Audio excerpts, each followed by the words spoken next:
here at 260,000 to 80,000, 300,000 is already bid at 300,000. 30万、32万、35万，要不要加到38万、38万、40万 400,000 with me？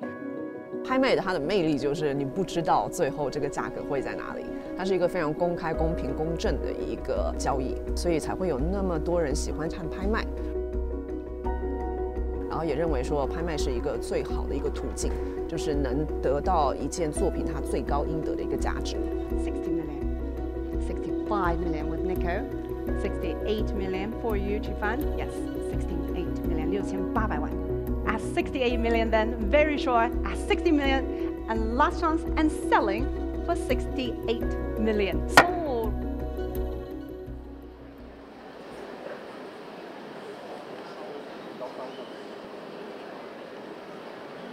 我们公司的所有的拍卖官都有一个正职，就是像我的正职其实就是瓷器部的专家，对，所以大多的时间我是花在就说征件，比如说鉴定，然后写图录、布展和客户联系，这是我主要的工作，占据我差不多应该是95%的时间。那只有在拍卖周这个时候，我才会就是帮公司拍卖，这只能说是我担任的一个角色。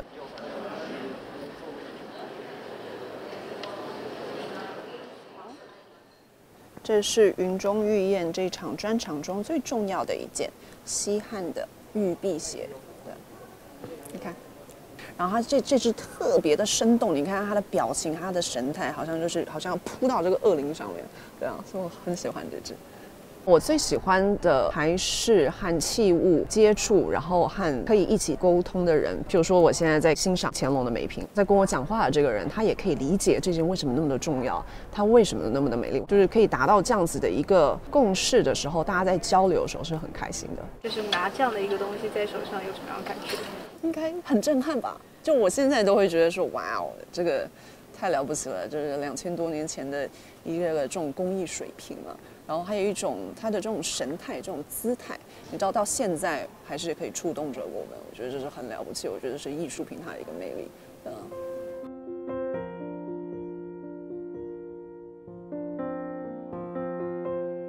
从小就是父母会带我去台北故宫，然后那个时候5、6岁，我也不知道我在看什么，但我妈妈会很有耐心的，她会说，哎，这是宋代的，这是定窑，然后当时对定窑印象，白白的，然后这是汝窑，然后这汝窑很珍贵，然后这是毛公鼎，然后这是西山行旅图。当时会觉得自己的渺小吧，对啊，就很小的时候会觉得，人生在世其实就是短短的数年，所以我觉得后来很多的人生观就跟小时候接触古董有一些关系吧，就会特别豁达，很多事情就不会那么纠结。后来呢，我小学毕业以后离开台湾到国外求学，然后那一段时间的话，我就开始看武侠小说，看完书就会觉得，回到现实，我是不是应该活在古代啊？所以会有这样的感觉，对啊，所以我觉得都是缘分吧。虽然我后来大学不是学这个，对啊，然后但我觉得因缘际会，在伦敦念了1年的中国美术史硕士以后，就加入了现在的公司。2009年的时候来了香港，拍卖前1个半小时开会，妆法就再推半个小时，但我都会迟到，可以了吗？太棒了，我们出发。去拿一下我的册子，还有我的锤子。好，拜拜。Please be reminded that all bids are in Hong Kong dollars. The purchase price payable is the sum of the final bid. Good morning, everyone. Welcome to Christie's Hong Kong, the grand finale auction of the Zhang Weihua collection of RKJs. 每一件拍品它都有一个估价。那估价它其实是一个参考的一个意思。那实际估价以外，还有一个价格叫做底价。这个底价呢，是卖家那边还有拍卖行这边做的一个统一的一个价格，就不到底价我们不能卖出。拍卖当天的时候，拍卖官就会起价，然后会停在一个价格，然后会问客户，然后问网络上还有电话上现场的客户有没有人愿意再加到下一口价。然后我们一般的加价的这个幅度是有一个特定的一个间隔，差不多说每一口价是前一口的再多加10%。你会紧张吗？上台？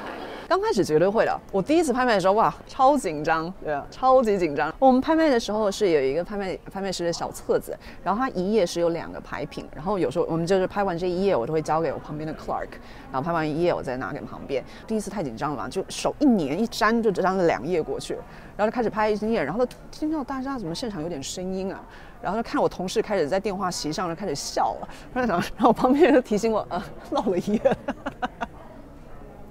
这样挺有趣的。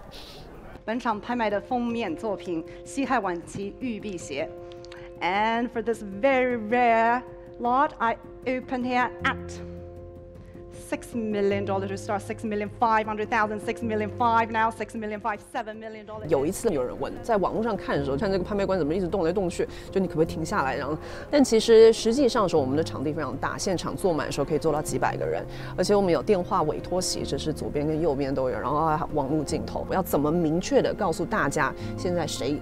这是口价在谁的手上，所以这个时候我会痛缩我的言语，然后还有我的动作，可能会比较夸张一点。现在是2100万。Cherise 的电话委托，21 million。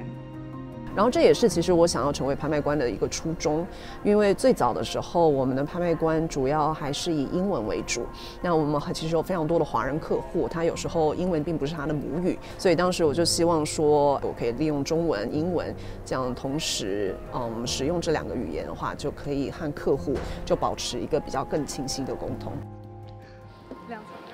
2200万 at 22 million. Thank you very much for your bid, Cherise. Well done. And 22 million. Bid is now with Felix, and I'm selling unless there's a higher bid. A last chance and fair warning for 22 million. So for you, 22 million. Well done, Felix. 8006. 我自己很少看我自己的回播，每一场拍卖完以后，我会回想同样状况在发生，那会有什么其他不同的一些我可以采取的行动，然后导致了有可能不同的行为。因为有时候你说在反省的时候会觉得我刚才不应该这样做，这个时候会有点懊悔，但同时会觉得没关系，我学习，我下一次可以做到更好。And that was a 100% sell-through rate. Thank you very much for bidding. Thank you very much. Was a white glove sale. Thank you very much. Well done, Jim. 我觉得无论之后未来会长期待在香港，香港会是我一个很重要的一个 base， 就还是会继续在这个行业努力。我觉得，因为这是我很喜欢，这是兴趣吧，它不仅仅是工作。因为这个行业让我接触了许多朋友，还有许多客户，我觉得都是可以一生一起走下去的。